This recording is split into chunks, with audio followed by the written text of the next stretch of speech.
Good afternoon बच्चों। कल 9वीं कक्षा में हम बचेंद्री पाल की एवरेस्ट मेरी शिखर यात्रा पाठ में बचेंद्री पाल एवरेस्ट चढ़ते समय या चढ़ने के लिए तैयारी करते समय कौन कौन सी कठिनाइयों को सामना करना पड़ता था, तो उस काम में हम भाग लेने के लिए तैयार हुए तो या उस माउंट एवरेस्ट चढ़ने के लिए हम शुरू किए तो बीच में एक एक बार हमारी मृत्यु भी हो सकती है। तो यह सारे विषय बचेंद्री पाल और उसके साथ कुछ साथियां थे, इन सभी को या इन सभी से बना हुआ एक समूह था, ग्रुप। माउंट एवरेस्ट चढ़ने वाले कुछ महिलाएं थे, उसमें बचेंद्री पाल भी एक थी।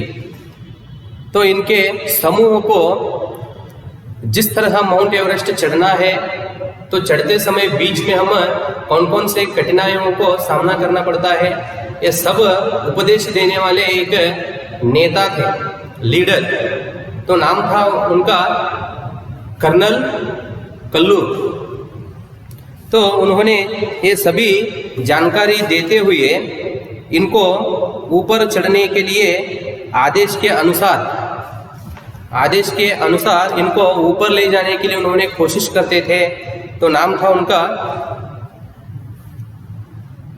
Colonel cooler. तो आइए बच्चे, तो आगे इन्होंने चढ़ने के लिए शुरू किए तो ऊपर जाते समय कौन कौन से कठिनाइयों को सामना करना पड़ता था और हिमालय की वह पर्यावरण जिस तरह था उसके बारे में जाते जाते हुए बचेंद्री पाल हमारे साथ उस सभी विषय बांट लेते हैं।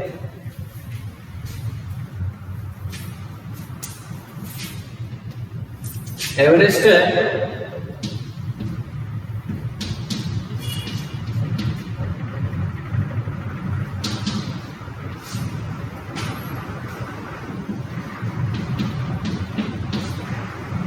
मेरी शिखर यात्रा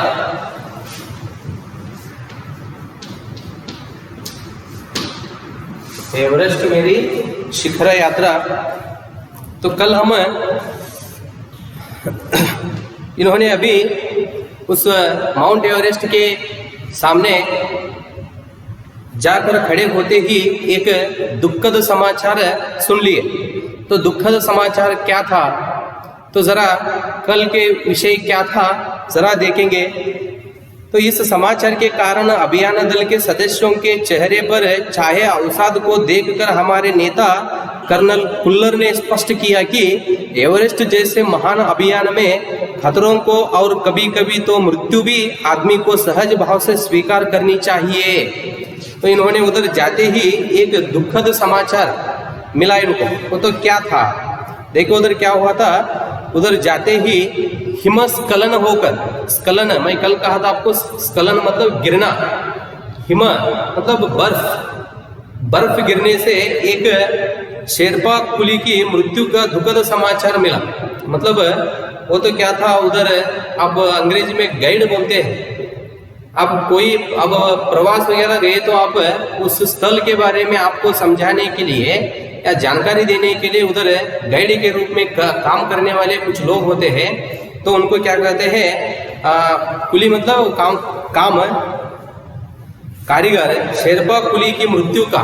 तो इस तरह उन्होंने लोगों को समझाते समय या ऊपर चढ़ने का विषय समझाते हुए काम करते समय तो ऊपर से बर्फ गिरकर मतलब हिमस्खलन होकर उसकी मृत्यु हो गई थी। बचेंद्री पाल अपने समूह के साथ उधर जाते ही वह समाचार सुनकर इनको बहुत दुख हुआ। तो वह समाचार इन समूह के नेता कर्नल कुल्लर वह भी सुनकर बचेंद्री पाल के समूह को एक सूचना देता है, उन्होंने एक आदेश देता है। देखो क्या आदेश देता है। इस समाचार के कारण अभियान दल के सदस्यों को चेहरे पर चाहे अवसाद को देखकर हमारे नेता कर्नल कुल्लर ने स्पष्ट किया कि एवरेस्ट जैसे महान अभियान में खतरों को और कभी कभी तो मृत्यु भी आदमी को सहज भाव से स्वीकार करनी चाहिए। तो हम ये चढ़ते समय या इस अभियान शुरू करते समय तो बीच बीच में हमें बहुत सारे खतरों आते रहते हैं। डेंजरस खतरों मतलब डेंजर, और कभी कभी तो मृत्यु भी एक बार मृत्यु भी हो सकती है। तो कौन सा भी कठिनाई आए तो हम क्या करना है, उसे हम स्वीकार करना ही होगा। यहाँ तक हुआ था। तो आगे नेता कर्नल कुल्लर जिस तरह उपदेश देते हुए तो इनको आगे ले जाते हैं, देखेंगे। उपनेता प्रेमचंद, तो नेता कर्नल कौन थे? कर्नल कुल्लर उपनेता के रूप में काम करने वाले काम कौन कर रहे थे? प्रेमचंद। उपनेता प्रेमचंद जो अग्रिम दल का नेतृत्व कर रहे थे। अग्रिम मतलब आगे का, अग्रिम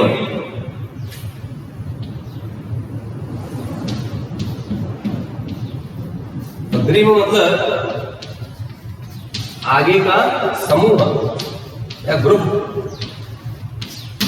उपनेता प्रेमचंद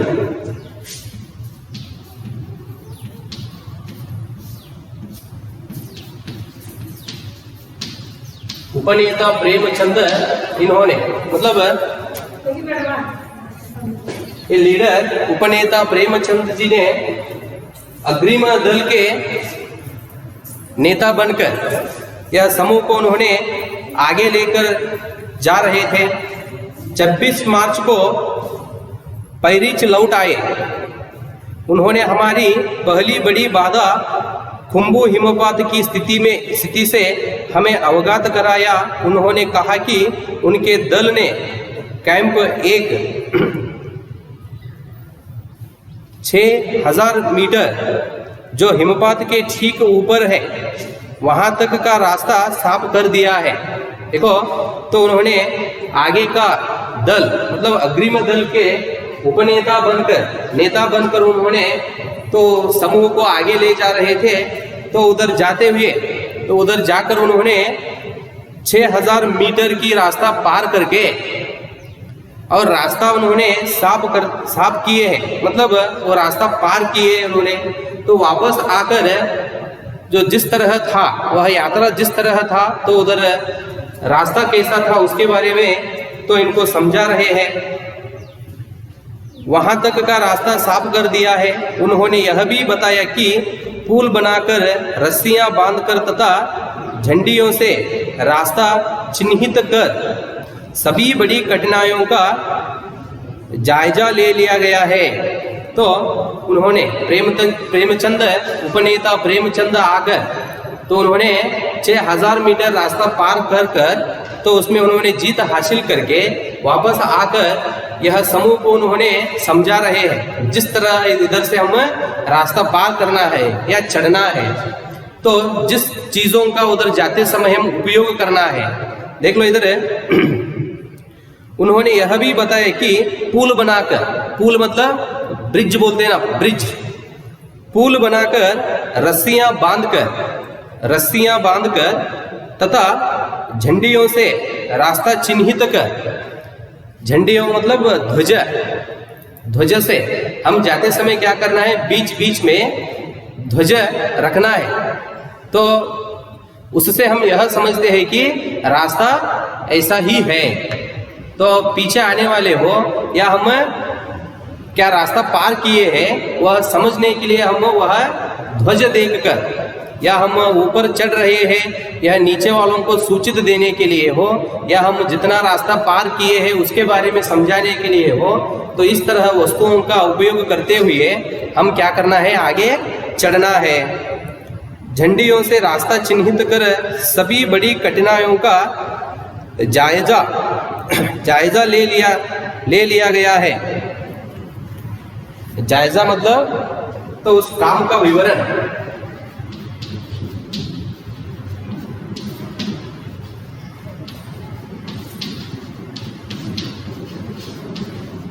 काम का विवरण, ये सभी चीज़ों का या वस्तुओं का उपयोग करते हुए हम तो रास्ता पार किए हैं, इस तरह कहते हुए जो क्या काम किए हैं उस काम का विवरण इन सभी को उन्होंने समझा रहे हैं। कौन है? नेता प्रेमचंद ले लिया गया है। उन्होंने इस पर भी ध्यान दिलाया कि ग्लेशियर बर्फ की नदी है और बर्फ का गिरना अभी जारी है। हिमपात में अनियमित और अनिश्चित बदलाव के कारण अभी तक के लिए गए सभी काम व्यर्थ हो सकते हैं। देख लो, तो बीच में ग्लेशियर बर्फ की नदी है, तो उस नदी में अब भी क्या हो रहा है? बर्फ गिरना जारी है। मतलब अब भी उधर बर्फ ऊपर से नीचे गिर रहा है। तो एक एक बार उस बर्फ गिरने से हमारा पूरा काम व्यर्थ हो सकता है। देख लो उन्होंने क्या कहते हैं, तो ग्लेशियर बर्फ की नदी है और बर्फ का गिरना अब भी जारी है। मतलब अब भी क्या हो रहा है? उधर बर्फ गिर रहा है ऊपर से। हिमपात में अनियमित और अनिश्चित बदलाव के कारण अभी तक किए गए सभी काम व्यर्थ हो सकते हैं। तो निरंतर उधर बर्फ गिरने से क्या होता है? अब तक हम क्या योजना बनाए हैं या काम कर रहे हैं, ये सभी योजना या काम एक एक बार व्यर्थ हो सकते हैं। और हमें रास्ता खोलने का काम दोबारा करना पड़ सकता है। देख लो, तो अब हम क्या किए हैं? बहुत कठिनाई से तो बर्फ गिर रहा था, बहुत कठिनाई से हम बर्फ निकालते हुए रास्ता पार किए हैं। 6000 मीटर रास्ता हम क्या किए हैं? साफ किए हैं। अब हम यहाँ से चलने के लिए शुरू करेंगे, मगर बीच में ग्लेशियर नदी में बर्फ गिर रहा है। अब भी बर्फ गिर रहा है, तो बर्फ गिरने का अब भी जारी है। तो हम जाते समय एक एक बार क्या हो सकता है? बर्फ गिरने से वह रास्ता फिर बंद होकर दोबारा, मतलब दूसरी बार और एक बार हम रास्ता साफ करने का काम हम करना पड़ता है। वह रास्ता बर्फ गिरने से बंद हो सकता है। हमें रास्ता खोलने के काम दोबारा करना पड़ता सकता है।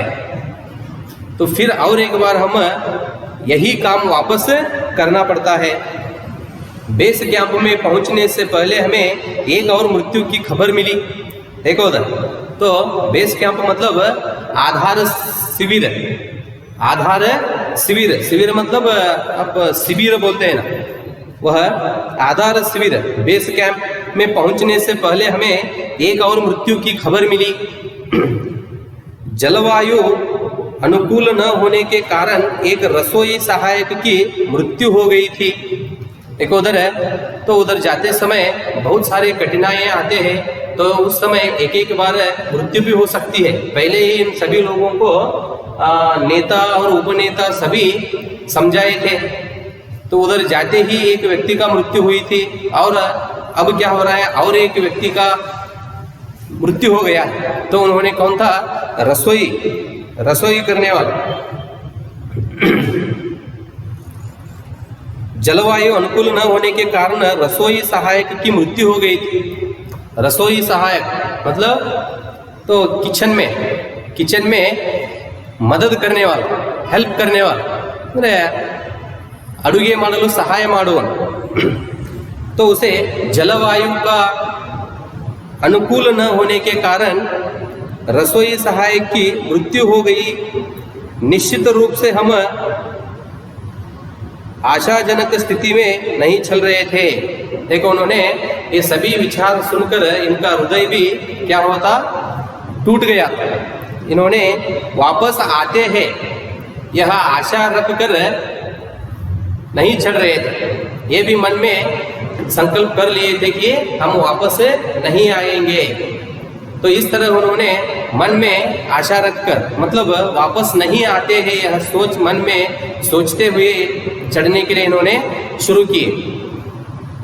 तो देखो बोलते हैं उन्होंने हम मन में कौन सा भी आशाजनक स्थिति में नहीं चल रहे थे। एवरेस्ट शिखर को मैंने पहले 2 बार देखा था। एवरेस्ट शिखर को तो बचेंद्री पाल पहले 2 बार देखा था, लेकिन एक दूरी से बेस कैंप पहुंचने पर दूसरे दिन मैंने एवरेस्ट पर्वत तथा इसकी अन्य श्रेणियों को देखा। तो पहली बार तो बचेंद्री पाल क्या देखा था, नीचे से माउंट एवरेस्ट देखा था, और दूसरी बार देखो कब, क्या, बेस कैंप पहुंचने पर दूसरे दिन मैंने एवरेस्ट पर्वत तथा इसकी अन्य श्रेणियों को देखा। एवरेस्ट पर्वत और अन्य श्रेणी मतलब हिमालय पर्वत जैसे उससे छोटे छोटे और अलग पर्वत, तो उसे अन्य श्रेणियों को देखा। मैं भौचक्की होकर खड़ी रह गई। भौचक्की मतलब चकित, आश्चर्यचकित।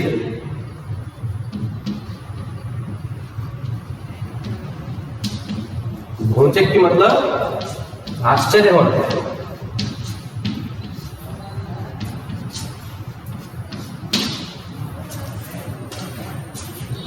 बचेंद्री पाल उस माउंट एवरेस्ट देखकर और उनकी अन्य श्रेणियां देखकर उसे बहुत आश्चर्य हो गए, क्योंकि तो उतने बड़े बड़े पर्वत थे। श्रेणियों को देखा, मैं भौचक्की होकर खड़ी रह गई और एवरेस्ट, लोत्से और नुत्से की ऊंचाइयों से गिरी बर्फीली टेढ़ी मेढ़ी नदी को निहारती रही। टेढ़ी मेढ़ी मतलब तो सीधा न हो, तो आप उसे अंकुडोंकाद कन्नड़ भाषा में उपयोग करते हैं। तो नदियां हमेशा सीधा नहीं बहते, वे टेढ़े मेढ़े बहते रहते हैं।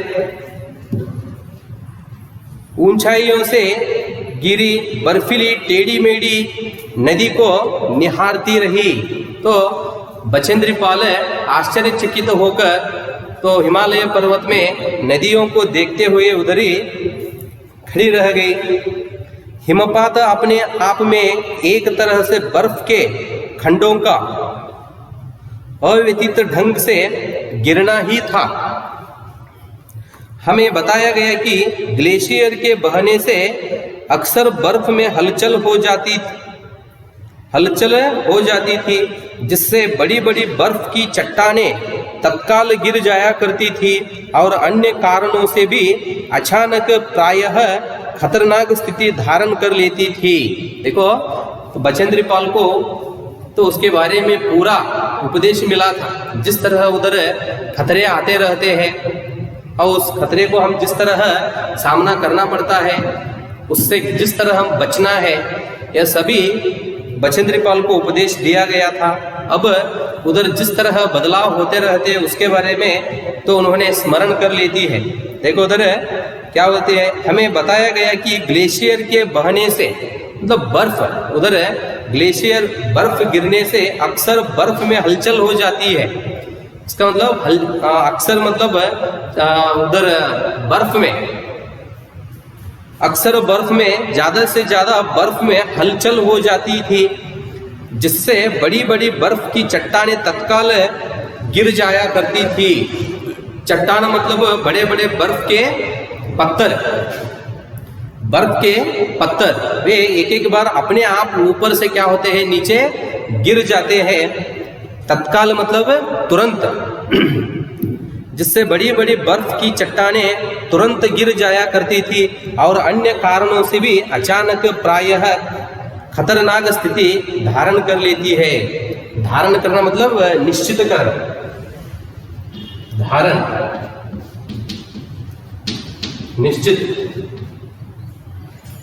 निश्चय कर लेना, निश्चय करना। तो उधर देखने के लिए पूरा सभी शांत रूप से रहता है, लेकिन एक एक बार अपने आप वो क्या कर लेता है, खतरनाक स्थिति धारण कर लेती है। तो एकाएक अचानक वो क्या स्थिति उधर उत्पन्न होता है बोलने के लिए नहीं होता। बर्फ के बड़े बड़े चट्टान ऊपर से क्या होते हैं, नीचे गिरते रहते हैं। सीधे धरातल पर दरार पड़ने का विचार और इस दरार का गहरे चौड़े हिमविदर में बदल जाने का मात्र ख्याल ही बहुत डरावना था। तो बचेंद्री पाल कहती है कि डरावना मतलब धरातल मतलब पृथ्वी,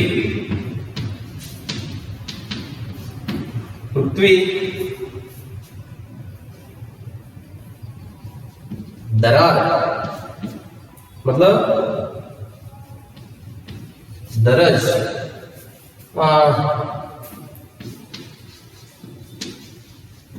सीओ बिरुकु बिಡುವುದು,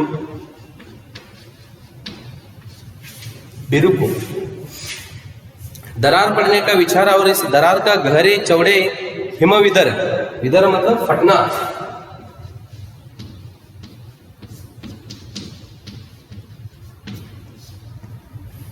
फटना सीधे धरातल पर दरार पड़ने का विचार, इसका मतलब वो बर्फ गिरने से पृथ्वी पर क्या होते हैं, बड़े बड़े दरार हो जाते हैं। मतलब पूरा धरती क्या होता है, दरार से भर जाता है। तो पड़ने का विचार और इस दरार का गहरे चौड़े हिमविदर में बदल जाने का मात्रा ख्याल ही बहुत डरावना था।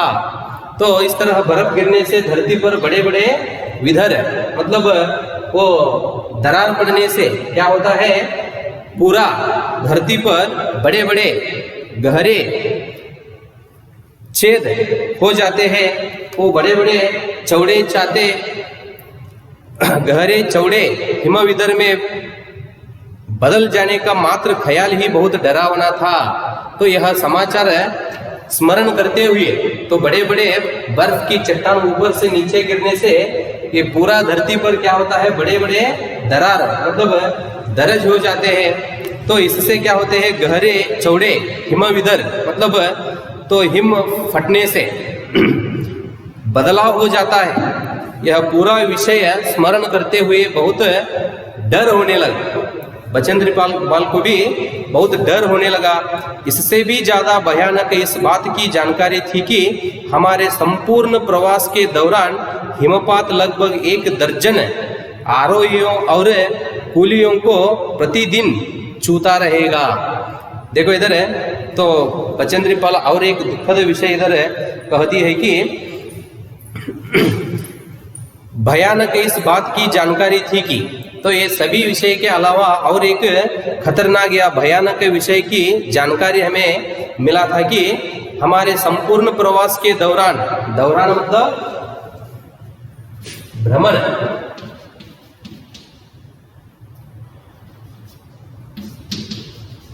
भ्रमण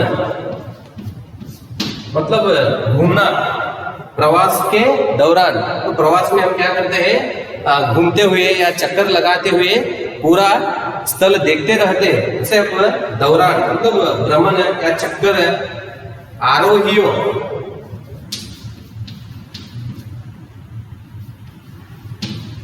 आरोही मतलब चढ़ने वाला, ऊपर एवरेस्ट चढ़ने वाला से आरोही। कूली मतलब कारीगर, काम करने वाला।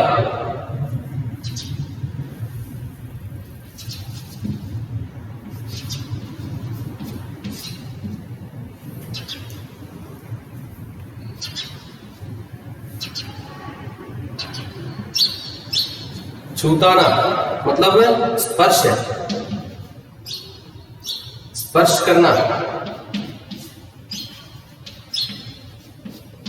स्पर्श करना। तो बचेंद्र पाल एक दुखद विचार समाचार, एक दुखद विचार कहती है कि तो रोज तो क्या होता है इधर कहती है, उन्होंने उसे उसके बारे में पूरा जानकारी मिला था। क्या जानकारी था, हमारे संपूर्ण प्रवास के दौरान मतलब ये पूरा प्रवास भ्रमण या चक्कर काटते समय लगभग 1 दर्जन आरोहियों और कूलियों को, 1 दर्जन मतलब अब एक 12 जनों का एक समूह होता है ना, अब बोलते रहते हैं 1 डजन, एक डजन है, तो 12 लोगों का एक समूह। तो यह चक्कर या यह पूरा प्रवास के दौरान हिमपात लगभग तो 1 दर्जन आदमियों को या आरोहियों को और कूलियों को, मतलब ऊपर चढ़ने वाले लोग 1 डजन ऊपर चढ़ने वाले लोग और कूली कारीगर, ये दोनों मिलकर 1 डजन लोगों को क्या करता है, वो प्रतिदिन चूता रहेगा।